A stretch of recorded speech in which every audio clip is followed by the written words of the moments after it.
Est-ce que c'est le moment de passer au mercato marseillais? Tu veux parler de Vous m'autorisez? Moi je suis chaud, mais est-ce que vous êtes chaud aussi? T'es content. Je pensais que tu voulais parler de Tottenham, mais Je sais pas pourquoi vous dites ça. Non, on va commencer par. On va démarrer par le mercato marseillais avec le gros dossier du moment. Tu m'en regardes avec des gros yeux.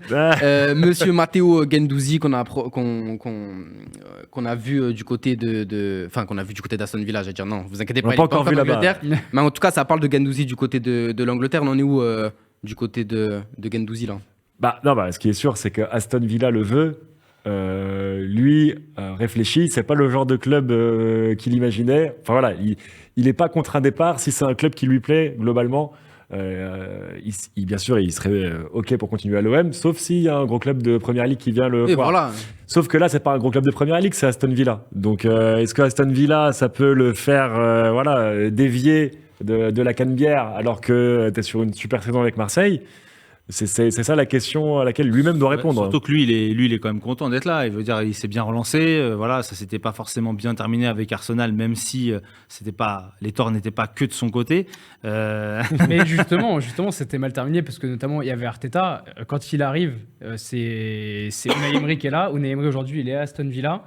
Et aussi pour ça le fait réfléchir parce que c'est un entraîneur qui connaît, un entraîneur qui lui a fait confiance, qui est prêt à lui refaire dès confiance. Dès le début, parce qu'il l'avait pris à Lorient et il l'a fait jouer tout de suite. Et tout de suite, il a été titulaire pendant 6 mois non-stop. Guendouzi était titulaire en Première Ligue et il était, peut-être que je vais abuser un peu, mais il était impressionnant au milieu de terrain pour un jeune qui découvre quasiment le haut niveau en fait. Après, il a fait un petit retour sur le banc et s'est un peu essoufflé, mais voilà, Emery lui a fait confiance tout de suite. Aujourd'hui, il est clairement prêt, il le veut, et c'est à prendre en compte dans la réflexion. Mais est-ce que lui veut y aller? Parce que là, les gars, entre nous, il faut se poser la question. Quel est l'intérêt, là, à l'heure actuelle, pour Matteo Guendouzi, de partir à Aston Villa? Ça, c'est une vision, je comprends tout à fait. Hein. Non, mais même moi, là, tu te mets à la place du joueur. Quel est son intérêt? C'est une vision franco-française. La Première Ligue, surtout quand il a déjà joué comme lui. Mais justement, il sort d'Arsenal, le mec. Ouais, bien sûr, mais c'est autre chose. Alors, je dis pas qu'il est malheureux à Marseille, hein, mais il retrouverait un entraîneur qui l'adore et que lui adore. Rien que ça, déjà, il y a beaucoup de joueurs qui sont heureux d'eux. Voilà, deux Français. Boubacar Kamara et Lucas Digne. Exactement. Et Morgan. Et Morgan Sanson, mais lui qui serait plus proche d'un des lui sur le départ, lui. Parce que lui, il joue avec la réserve, le pauvre. Il s'entraîne avec les U23. Non, mais voilà, c'est comme d'hab. Il y a un gros salaire, évidemment. Et pour Marseille, un potentiel gros transfert. Après, il est bien à Marseille, mais à Marseille, ça n'a pas toujours été idyllique entre Guendouzi et Tudor. C'est aussi ça. Il ne faut pas oublier qu'il a connu la galère. Il a connu la galère en Allemagne. Il a connu la galère. C'était quand même compliqué pour lui, donc il revient un peu de très très loin. Et justement, mais du coup, ça c'est un argument supplémentaire pour dire que là, il est bien à Marseille, titulaire à tous les matchs, et c'est un peu l'oxygène de cette équipe marseillaise qui joue même quand il joue un peu plus haut, quand il joue un peu plus bas. C'est pour ça que moi, cette information, en tout cas à la place du joueur, j'ai du mal à comprendre. Ouais, mais le Marseille, je te rappelle qu'il cherche encore un milieu offensif. En plus de Malinowski, en plus de Payet. C'est vrai que dans tous les cas, il y aura un dilemme Guendouzi, tu vois. Qu'est-ce qu'on fait? Est-ce qu'on l'enlève de ce poste de milieu offensif pour le remettre dans la rotation avec Rongier et Vertou? Et dans ce cas-là, il n'est pas sûr d'être titulaire parce que Tudor, il adore son double pivot Rongier-Vertou. Parce que là, il n'y a plus de Coupe d'Europe.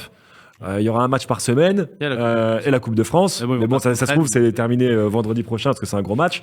Et donc, voilà, avec un match par semaine, est-ce que ça vaut pas le coup de jouer avec vraiment deux offensifs? Parce que sans vouloir porter préjudice à Guendouzi, c'est pas un milieu offensif de formation. Under, ce qu'il fait aujourd'hui, Under, je l'ai pas cité, pardon. Beaucoup plus pertinent. S'il recrute un mec en plus, est-ce qu'il sera titulaire à ce poste-là? C'est pas dit. Donc, je sais pas si ça rentre dans sa réflexion. Mais lui, en tout cas, il n'a pas dit non encore à Aston Villa. Après, il y a une grosse rotation quand même à l'OM. C'est un peu ce qui fait la force de cette équipe. Mais c'est sûr qu'ils ne pourront pas tous jouer entre Under, Malinowski, Guendouzi. Mais toi, tu serais dégoûté s'il part Guendouzi? Moi, Guendouzi, mais pour moi, il faut pas le faire partir. C'est impossible, tu vois. À part, tu vois, il y a Goku, DEP, je soupçonne que ce soit un doré platine.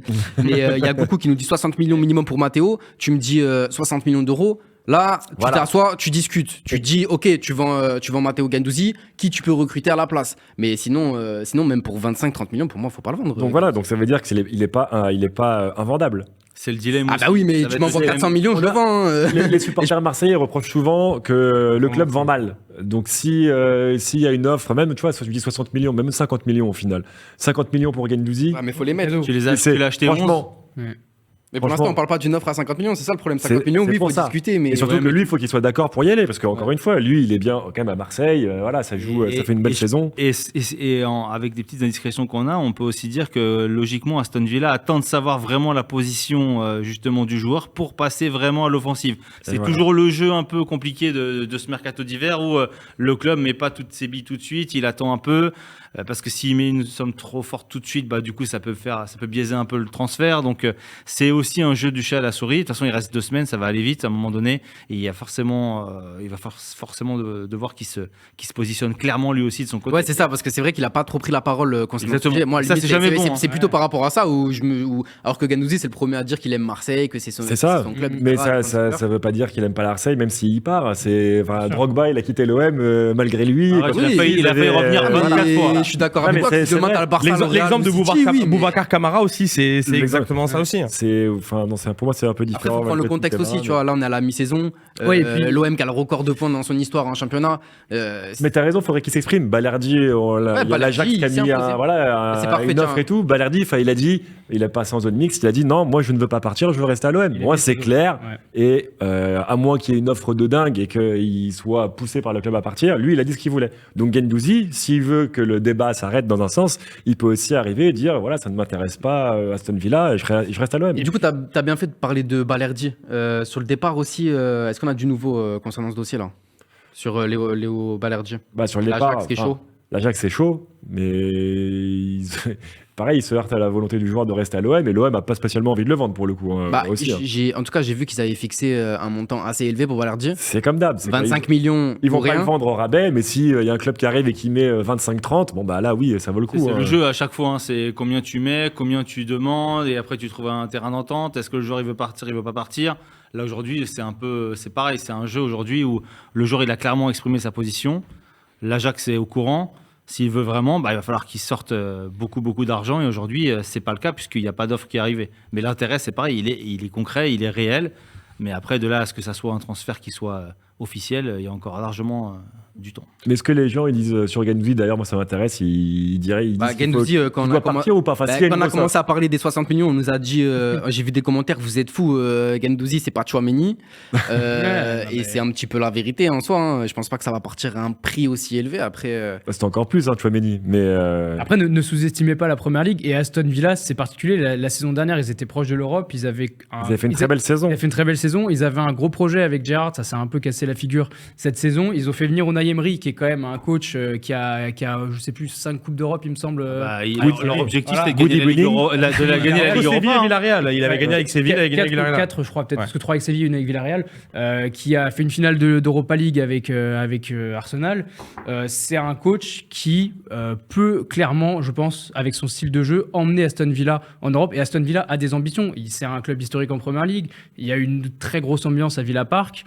Il y a des très bons joueurs et ils ont la capacité de faire venir des très bons joueurs. Il y a Diego Carlos qui est blessé. Enfin, il y a quand même largement les moyens pour jouer. En tout cas, je pense viser peut-être le top 6, voire le top 7 à terme. D'autant que les Cadors sont pas tous au rendez-vous cette saison, comme Chelsea, comme Liverpool, donc c'est-à-dire qu'il y a de la place en haut de tableau. Après, s'ils ont viré Gerrard, c'est parce que c'était mal passé aussi et qu'il y a encore du chemin pour Aston Villa. On va se reconcentrer sur l'Olympique de Marseille avec des arrivées, des potentiels.